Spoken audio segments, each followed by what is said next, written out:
بسم الله الرحمن الرحيم. احنا النهارده هنعمل وصفة جميلة جدا، وصفة هايلة، وصفة يعني زي اللانشونات كده بس بطريقة مختلفة جدا. الأول هنجيب بصلة وهنحط عليها فصين توم وليمون ونص طماطماية وفلفلاية وبهارات فراخ وبابريكا. طبعا اللي هي التوابل دي، حط التوابل اللي انت عايزاها طالما مش هتغير الطعم. وهنحط كمان جوز الطيب وحبهان، وهضربهم مع بعض كلهم مع شويه. لا احط الزيت، انا هحط الزيت يلا احط لكم الزيت دلوقتي اهو. انا كنت احط الزيت بعد ما هضرب بس مخليه عشان يختلط معايا. ودلوقتي انا حطيت الخلطه كلها بعد ما ضربتها مع الفراخ، وهسيبها وهغطيها وهسيبها لمده ساعه او اتنين عشان تتشرب من بعض. يعني الخلطه تدخل جوه الفراخ وتتشرب، بتبقى طعمها احلى كل ما بتسيبيها اكتر. ودلوقتي جبت الجريل وسخنته وحطيت عليه مادة دهنية، وبعد لما الفراخ اتشربت بقى من الصوص اللي احنا عملناه هناخدها تشويحة كده.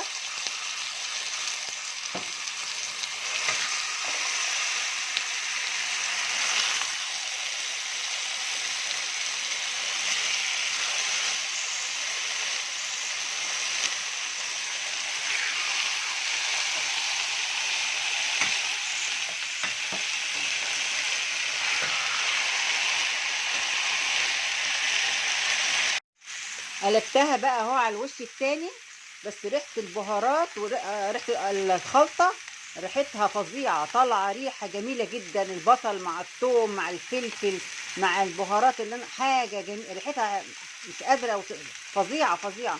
وده اللون اللي هي بتتاخد بعد ما خدنا الوش الاولاني، وده الوش التاني بيتعمل.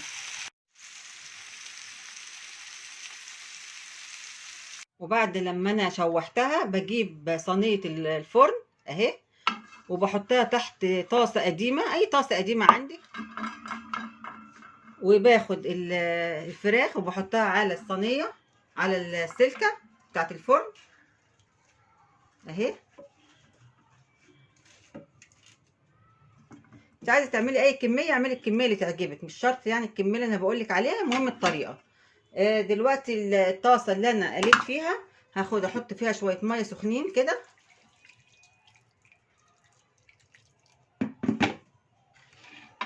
وادلقهم في الطاسه اللي انا حطيت فوقيها الصينيه، وهدلقهم في الطاسه اللي انا حطيت فيها السلكه بتاعه الفرن اللي عليها الفراخ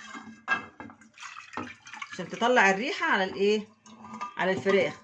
وهدخلها الفرن، وهدخل الفراخ الفرن كده وهي محطوطه على الصينيه، وهي محطوطه على السلكه. عماله اقول الصينيه مش عارفه ايه الحكايه. وهي محطوطه على السلكه كده هدخلهم بقى الفرن، والبخار اللي انا حطيته، الميه اللي انا حطيتها في الطاسه هتطلع بخار تسوي بقيه الفراخ. دلوقتي انا سويت استوى شويه الفراخ استوت شويه، طلعتها. وكنت المفروض احضر الصوص بتاعها، بس انا هحضرها دلوقتي اهو. المفروض كنت حضرتها قبل ما تستوي، لكن مش مشكله. هحط لها بقى ده اللي هي الاويستر صوص وصويا صوص معلقه، ومعلقه باربيكيو. لو انت ما عندكيش بقى الحاجات دي، ممكن تجيبي معلقه سكر تكرمليها وتحط عليها شويه كاتشب. وانا حطيت شويه كاتشب برضو هنا، وتحط لها شويه كاتشب وتوابل، هتطلع معاكي صوص حلو.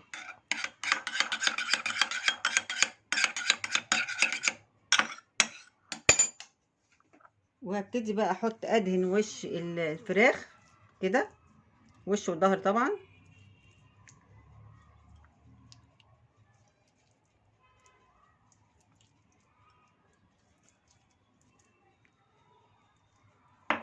وهدهن برضو الظهر،